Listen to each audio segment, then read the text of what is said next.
শরীফুলের তাণ্ডবে অস্ট্রেলিয়ান ব্যাটারদের কুপোকাত হতে দেখে খুশি খোদ অস্ট্রেলিয়ান কিংবদন্তি শন টেইট।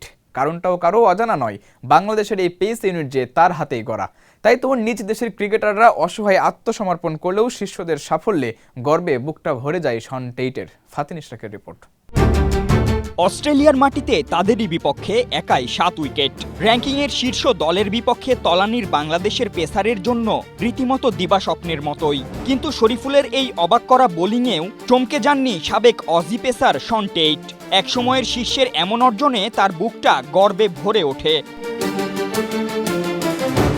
অথচ এই শরীফুলের খেলাই হতো না অস্ট্রেলিয়া সিরিজে। হ্যামস্ট্রিং চোটে পড়ে ছিটকে গেছিলেন প্রথম টেস্ট থেকেও। কিন্তু ওই যে শন টেইট বললেন না যে শরীফুলের পরিশ্রমে ঘাটতি থাকে না, সেটারই প্রতিফলন দেখা গেছে মাঠে।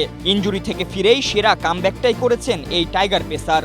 শরীফুলের খেলা আমাকে চমকে দেয়নি। ছেলেটা কঠোর পরিশ্রম করে এবং মানুষ হিসেবে দারুণ। তার সঙ্গে আমার বন্ধুত্ব বহুদিনের। গত 1 বছর খুব কাছ থেকে বাংলাদেশের পেসারদের দেখেছেন টেইট। শুধু শরীফুলের কাণ্ডই নয়, বরং 23 বছর পর অস্ট্রেলিয়ার মাটিতে বাংলাদেশ খেলতে গিয়েই বাজিমাত করাটাও অঘটন বলতে নারাজ টাইগারদের সাবেক এই কোচ। তার মতে বাংলাদেশের হাতে এখন 7 থেকে 8 জন এমন পেসার আছেন যারা যে কোনো দলকে বিপদে ফেলতে পারে।